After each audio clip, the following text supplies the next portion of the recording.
سکلئی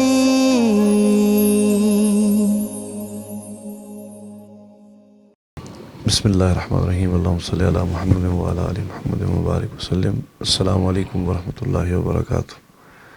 نور ثقلین program کے ساتھ I S F media channel پر آپ کا ہوسٹ سید طاہر شگلانی حاضر خدمت ہے۔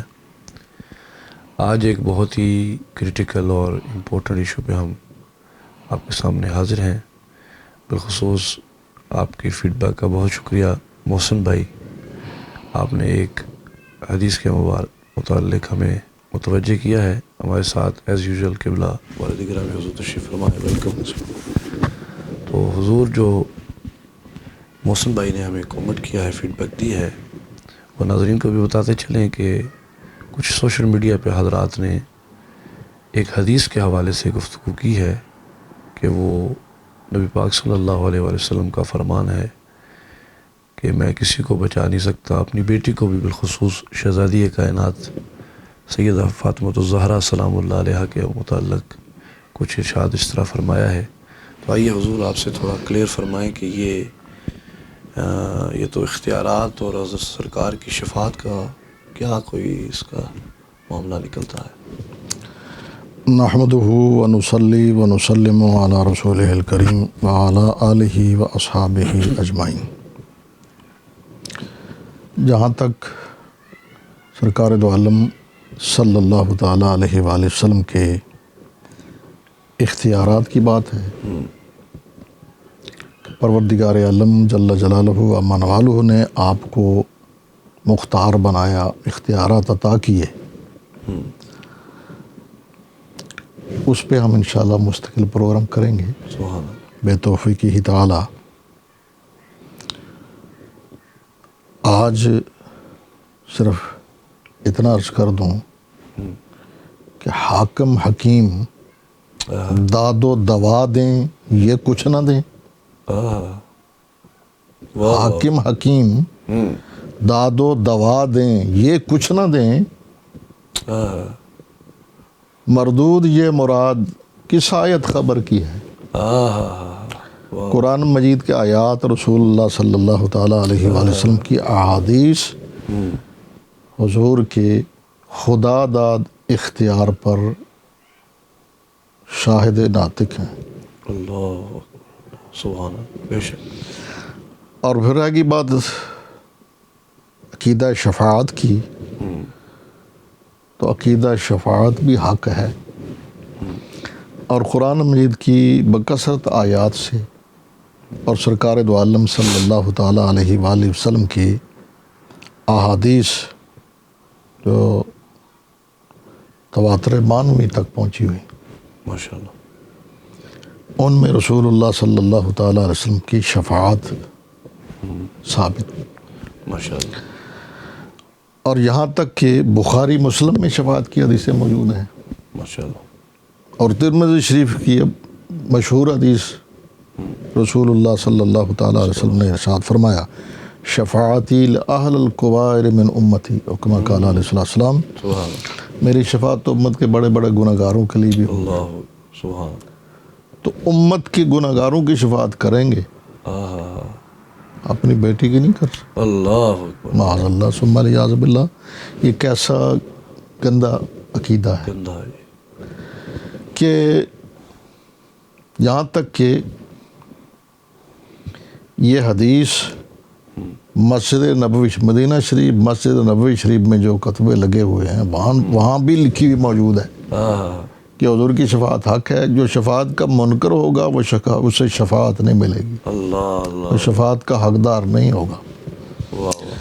بہرحال اس مضمون کو بھی بڑھائیں گے اب، انشاءاللہ اس پہ ذرا اس پہ گفتگو ہوتی رہے گی بتوفیقہ تعالی۔ آج کا جو خصوصی مضمون ہے، رسول اللہ صلی اللہ تعالیٰ علیہ وآلہ وسلم کی یہ حدیث پاک بخاری شریف میں ہے جس کا ذکر آپ نے کیا۔ جی جی، سرکار دو عالم صلی اللہ تعالیٰ علیہ وآلہ وسلم کی عمر مبارک جب 40 برس کی ہوئی تو پہلی وحی کا نزول ہوا. سبحان. نبی کب سے بنے؟ وہ تو صحابہ نے حضور کی بارگاہ میں عرض کیا یا رسول اللہ صلی اللہ تعالیٰ علیہ وسلم یا حبیب اللہ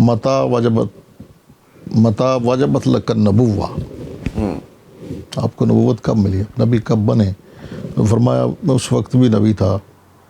وآدم بین الروح والجسد، سبحان وہ حضرت آدم علیہ السلام بھی جسم اور روح کے درمیان تھے. نبی دنیا میں آ کے نہیں بنتا، نبی بن کے آتا ہے. واہ واہ واہ.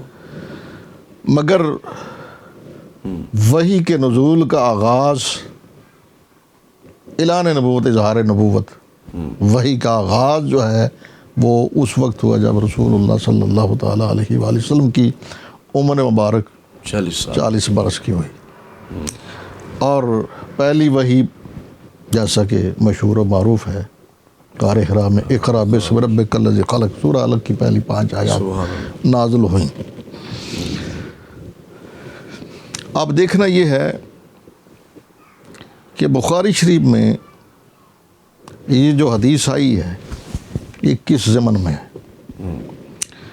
بخاری شریف میں کتاب التفسیر میں جہاں قرآن مجید کے کچھ آیات کی تفسیر بیان کی گئی، کتاب التفسیر، اس میں یہ حدیث، اور پھر اس میں بھی سورۃ الشعراء کی تفسیر میں،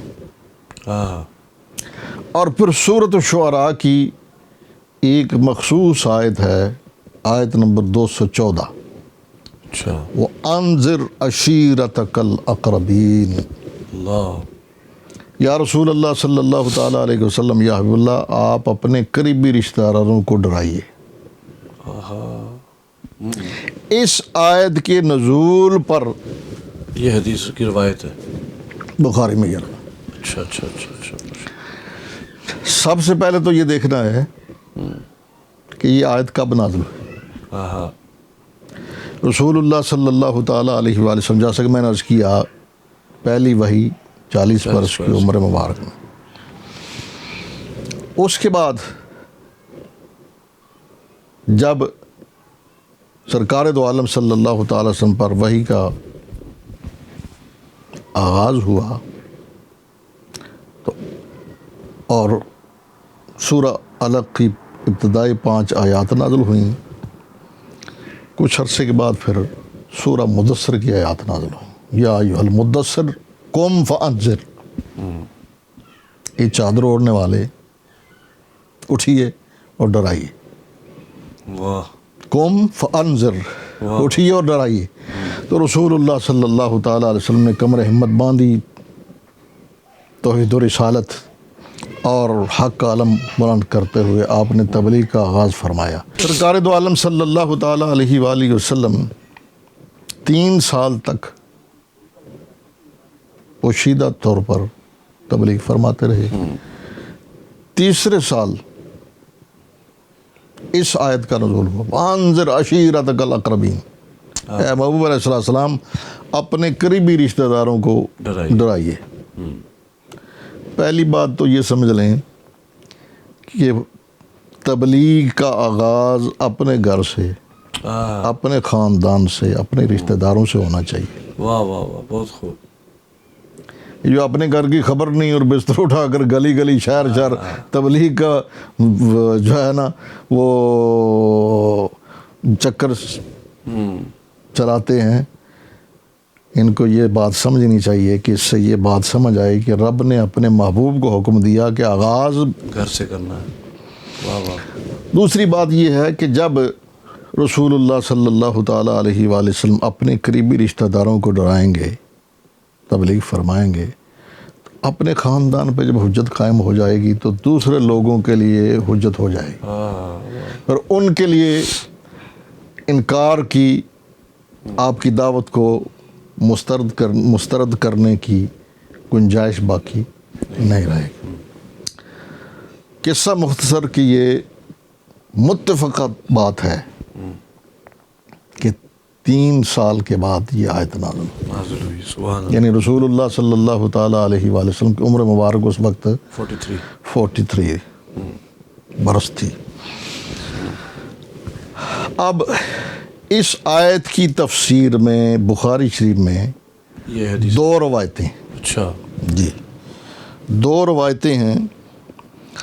ایک روایت، پہلی روایت جو ہے وہ حضرت عبداللہ ابن عباس رضی اللہ تعالی عنہما سے مروی ہے.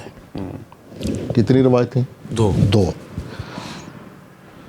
حدثنا عمر بن حفص بن غیاث حدثنا ابی حدثنا الاعمش قال حدثنی عمرو بن مرہ عن سعید بن جبیر عن ابن عباس رضی اللہ تعالی عنہ. کن سے روایت ہے؟ حضرت ابن عباس، عبداللہ ابن عباس رضی اللہ تعالیٰ سے. قال، انہوں نے فرمایا لما نزلت وانذر عشیرتک الاقربین، جب یہ آیت نازل ہوئی، جب یہ آیت نازل ہوئی، صعد النبی صلی اللہ تعالیٰ علیہ وسلم علی الصفا، تو رسول اللہ صلی اللہ تعالیٰ علیہ وسلم صفا پہاڑی پہ آپ تشریف فرما ہوئے، چڑھ گئے.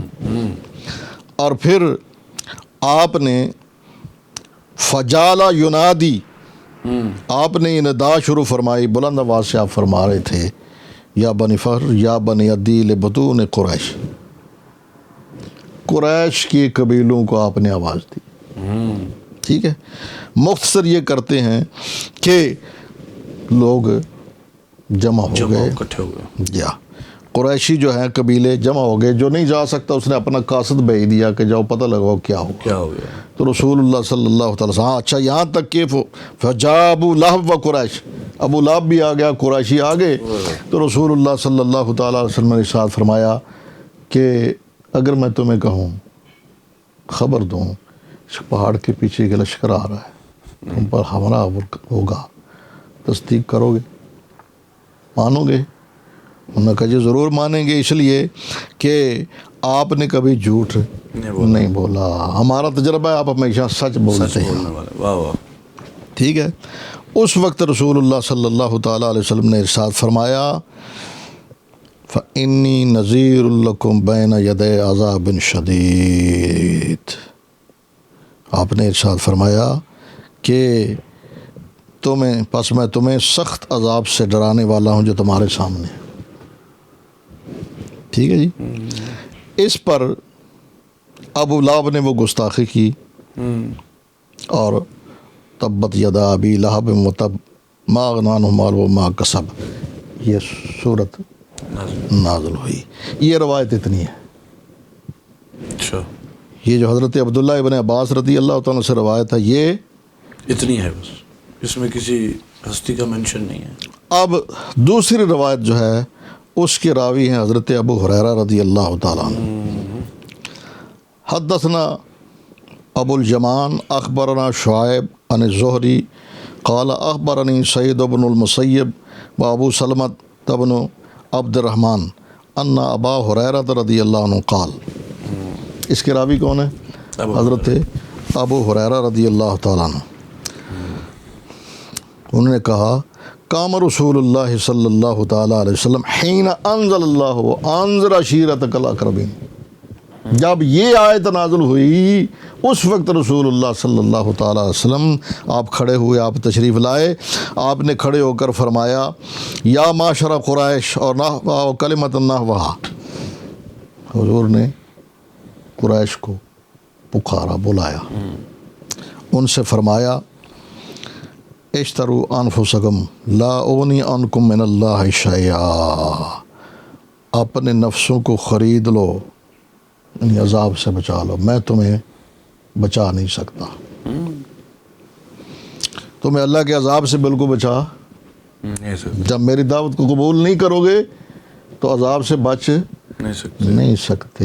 یعنی یہ دعوت ہے کہ ہماری جو دعوت ہے اس کو قبول کرو، ورنہ تمہارا بچنا مشکل ہے.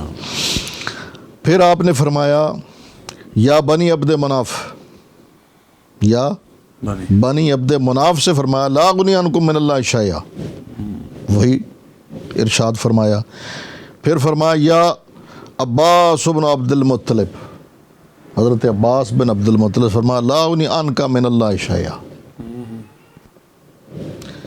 پھر فرمایا یا صفیہ تو امت رسول اللہ صلی اللہ تعالی وسلم، اپنی پھوپھی حضرت صفیہ سے فرمایا لا اغنی ان کے من اللہ شیئا، میں تمہیں اللہ کے عذاب سے بالکل نہیں بچا سکتا۔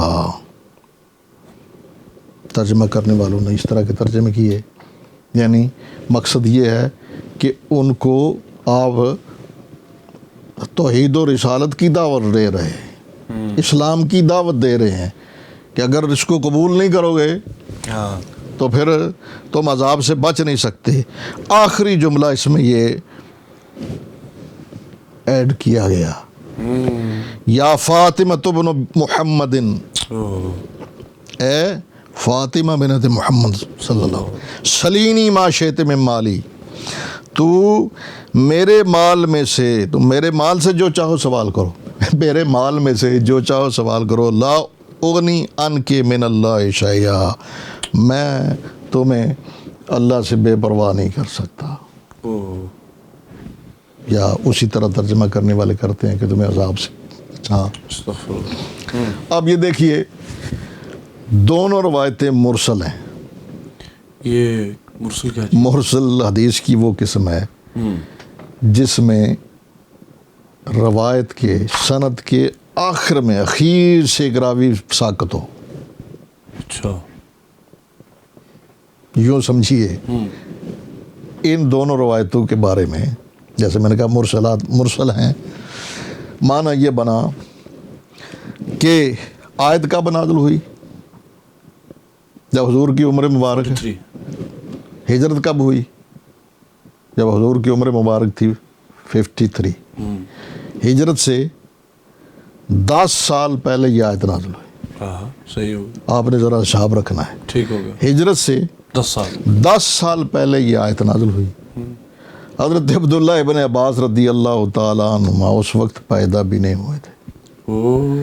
ہجرت وقت ان کی عمر تھی 3 برس، یعنی یہ واقعہ اس وقت کا ہے، اس واقعے کے 7 سال کے بعد حضرت عبداللہ ابن عباس پیدا ہوئے۔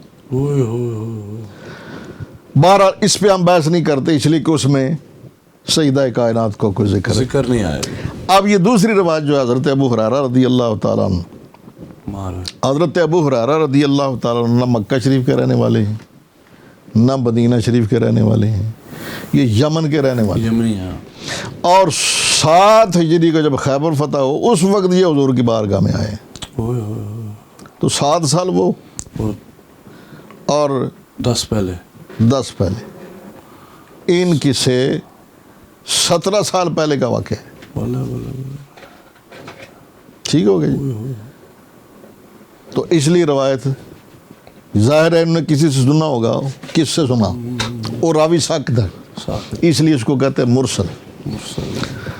اب اس روایت میں یہ آیا، پہلی روایت میں تو ہے نہیں، اس روایت میں آیا، یہ الفاظ آئے، ٹھیک ہے۔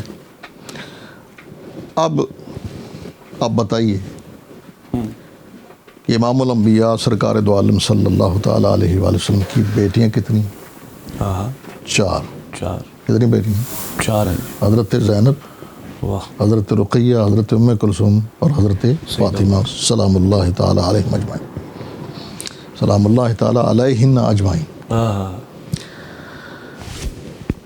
حضرت سیدہ زینب رضی اللہ تعالیٰ عنہا آپ پیدا ہوئیں جب کہ حضور سرکار دو عالم صلی اللہ تعالیٰ علیہ وآلہ وسلم کی عمر مبارک 30 برس تھی، یعنی اعلان نبوت سے 10 برس پہلے۔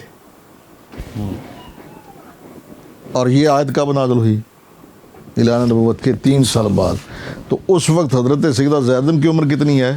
13 برس۔ وصال آپ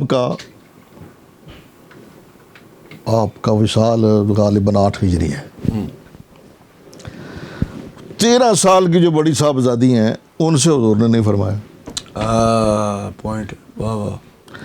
حضرت رقیہ رضی اللہ تعالیٰ، سیدہ رقیہ رضی اللہ تعالیٰ عنہا، وہ پیدا ہوئیں جب کہ رسول اللہ صلی اللہ تعالیٰ علیہ وآلہ وسلم کی عمر مبارک تھی 33 ایئر، یعنی اظہار نبوت سے 7 برس پہلے۔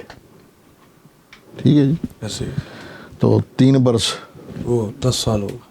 اس وقت آپ کی عمر تھی 10 برس. وصال آپ کا 2 ہجری ہے. پورے عرصے میں کہیں نہیں ملتا کہ ان کو حضور نے فرمایا. اس روایت میں نہیں ہے, کسی جگہ بھی نہیں ہے. کسی جگہ بھی نہیں. اس کے بعد حضور کی صاحبزادی حضرت سیدہ ام کلثوم رضی اللہ تعالیٰ عنہ, وہ اعلان نبوت سے 6 برس پہلے, یعنی حضور کی عمر مبارک 34 برس ہوگی. 9 سال پہلے. تو اس آیت کے نزول کے وقت ان کی عمر تھی 9 برس, اور ان کا وصال بھی 9 ہجری کو ہے. کیا بات. تو دیکھیے ان سے بھی حضور نے کبھی نہیں فرمایا. 13 برس 10 برس 9 برس یہ جو 3 صاحبزادیاں جو بڑی ہیں ان کو نہیں فرمایا. سیدہ کائنات سلام اللہ تعالیٰ علیہ سیدہ فاطمہ الزہرا سلام اللہ تعالیٰ علیہا آپ کب پیدا ہوئی؟ اگرچہ آپ کی تاریخ ولادت میں اختلاف ضرور ہے, مگر جو راج قول ہے وہ بخاری شریف, یہ جو درسی ہے یہ ہمارے پاس موجود ہے, حوالہ لگا ہوا ہے, جلد اول ہے, 523 ہے. اس کے حاشیے پہ موجود ہے الاستیاب کے حوالے سے کہ آپ کی ولادت اس وقت ہوئی جب رسول اللہ صلی اللہ تعالیٰ علیہ وآلہ وسلم کی عمر مبارک 41 برس تھی, 41 ایئر. تو اس آیت کے نزول کے وقت سیدہ کائنات سلام اللہ تعالیٰ علیہا کی عمر مبارک ہے 2 یا 3 سال. کتنی؟ 2 یا 3 سال.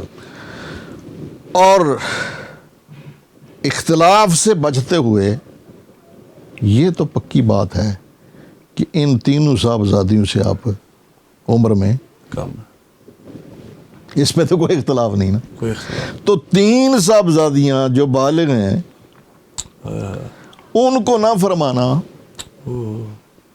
اور جن کی عمر ابھی 2-3 سال ہے ان کو آپ یہ فرمائیں گے. تو اس سے آپ سمجھ لیں کہ اس جملے کی حیثیت کیا ہے. شاید ہم اس پہ گفتگو شاید نہ کر سکتے, یا کو آج کہے کہ آج 15ویں صدی میں آپ کو خواب آ گئی, خیال آ گیا. صدیوں سے یہ بات بخاری شریف میں چل رہی ہے, اور بخاری کی شروع بھی موجود ہیں. تو دیکھیے بخاری شریف کی جو مشہور شرح ہیں ان میں بڑی مشہور شرح ہے عمدۃ القاری شرح بخاری. امام حافظ بدر الدین عینی رحمۃ اللہ تعالی حنفی ہیں, ان کی شرح ہے. آپ کا وصال ہے المتوفیٰ 855 ہجری. یہ ذرا نوٹ رکھنا, 855 ہجری. دوسری مشہور شرح ہے فتح الباری شرح صحیح بخاری, حافظ ابن حجر عسقلانی شافعی رحمۃ اللہ تعالیٰ علیہ کی. ان کا وصال المتوفیٰ ہیں وہ 852 ہجری. یعنی یہ دونوں بزرگ 9ویں صدی کے ہیں. کون سی صدی کے؟ 9ویں صدی کے ہیں. ایک اور مشہور شرح ہے ارشاد الساری شرح بخاری امام قسطلانی کی. ان کا سن وصال 923 ہجری ہے, وہ 10ویں صدی کے بعد. یہ پہلے 2 بزرگ کتنی صدی کے؟ 9ویں کے, اور وہ 10ویں. ان سے پہلے حضرت امام ابن ابی جمرہ, امام ابن ابی جمرہ, ان کا وصال ہے المتوفیٰ ہے وہ 699 یعنی 7ویں صدی. یعنی ان دو مشہور 3 مشہور شروعات ہیں, ان سے کم از کم 200 سال پہلے انہوں نے بخاری پہ شرح لکھی ہے, مختصر ہے بہجت النفوس کے نام سے. اس میں اس مسئلے کو بیان کیا. اس لیے ہمیں بھی ضرورت ہوئی. ہاں انہوں نے جو بیان کیا اس کا خلاصہ ہم نے آپ کے سامنے پیش کیا کہ یہ جملے جو ہیں یہ یا تو ضعیف شدید ضعیف ہیں یا موضوع ہیں. اور اب ہم آپ پہ چھوڑتے ہیں ناظرین پہ کہ آپ فیصلہ کریں کہ ہمیں کسی جگہ دکھا دیں کہ اس آیت کے نزول کے بعد جو بڑی صاحبزادیاں ہیں جو بالغ ہیں ان کو کہا ہو. تو یہ ایسا تو نہیں کہ یہ دشمنان اہل بیت اور خارجیوں کا کیا درا ہو. بے شک ایسے ہی ہے. تو اس لیے یہ یاد رکھنا چاہیے کہ جنہیں رسول اللہ صلی اللہ تعالیٰ علیہ وآلہ وسلم نے ارشاد فرمایا ہو کہ فاطمہ سارے جہانوں کی عورتوں کی سردار ہے واہ واہ واہ اور ساری جنت کی عورتوں کی سردار ہیں. سیدۃ نساء العالمین ہیں, سیدۃ نساء اہل الجنہ ہیں. ان کے بارے میں یہ کہنا. اب زیادہ سے زیادہ کچھ لوگ تو جیات کریں گے کہ نہیں یہ دے تبلیغ کے لیے. تو یہی تو ہم کہہ رہے ہیں کہ جن کو تبلیغ کرنا تھی ان کو نہیں کہا, تو جن کی عمر ابھی نہیں ہے ظالموں. تو اس لیے یہ بات پیش نظر رکھے کہ جن کے صدقے میں حضور نے فرمایا نام فاطمہ اس لیے رکھا ہے کہ یہ تو اپنے چاہنے والوں کو بھی ماننے والوں کو بھی اپنی ذریت کو بھی جہنم کی آگ سے چھڑانے والی. سبحان اللہ. ان کے صدقے میں تو امت چھوٹے گی, ان کے بارے میں تم یہ کہتے ہو حضور نے کہیں. جو قریبی رشتہ داروں کو خاندان کو بلایا دعوت دی, وہ انہیں اس وقت جو ماحول معاشرہ تھا کفر و شرک کا اس سے بچا کر اسلام کے دامن میں لانے کے لیے. تو یہ تو سیدہ ام المومنین خدیجہ کبریٰ سلام اللہ تعالی علیہا تو پہلے دن سے حضور پر اس پر سب کا اتفاق ہے کہ سب سے پہلے جنہوں نے رسول اللہ صلی اللہ تعالی وسلم کا کلمہ پڑھا ایمان لائیں وہ ام المومنین سیدہ خدیجہ کبریٰ سلام اللہ تعالی علیہا. واہ واہ سبحان سبحان. تو آپ کے ساتھ ہی آپ کی صاحبزادی ہیں. تو اس لیے ہم نے چاہا کہ اس پہ مختصر سی وضاحت پیش کر دیں. اللہ تعالیٰ جہاں تک ان کی عظمتوں شانوں اور فضائل کی بات ہے وہ تو سارے سمندر سیاہی بن جائیں, سارے درخت قلمیں بن جائیں, جنوں انس لکھنا شروع کر دیں ختم نہیں ہو سکتے. آخر یہی کہنا پڑتا ہے ان کے اوصاف کا ایک باب بھی پورا نہ ہوا, ہو گئی زندگیاں ختم قلم ٹوٹ گئے. سبحان اللہ. بہت خوب. اللہ تعالیٰ مزید برکتیں عطا فرمائے. ناظرین ہم نے بہت ہی امپورٹنٹ ایشو پہ آج پروگرام کیا ہے. اللہ تعالیٰ قبول فرمائے. اس کو شیئر کریں, سب کو سنائیں, بہت ضروری ہے. آپ کو لگ رہا ہوگا میری صحت تھوڑی خراب ہے جسمانی طور پہ, لیکن الحمدللہ حضرت صاحب کی وجہ سے ایمان کی صحت سلامت ہے اور انشاءاللہ سلامت ہی. اور ابھی بھی یہ چیلنج ہے سوشل میڈیا پر, ہمارا ISF میڈیا چینل اویلیبل ہے. ہم ہمیشہ حاضر ہیں, کسی کو اس بات پہ بحث کرنی ہو, بات کرنی ہو, کوئی سوال پیش کرنا ہو, انشاءاللہ حضرت صاحب موجود ہیں. آپ سوال بھیجیں, گفتگو کرنا چاہتے ہیں تو گفتگو کریں. ہم انشاءاللہ لائیو آپ کے سامنے بیٹھنے کے لیے بھی تیار ہیں. اللہ تعالیٰ قبول فرمائے. بہت شکریہ. السلام علیکم ورحمۃ اللہ وبرکاتہ. نور ثقلین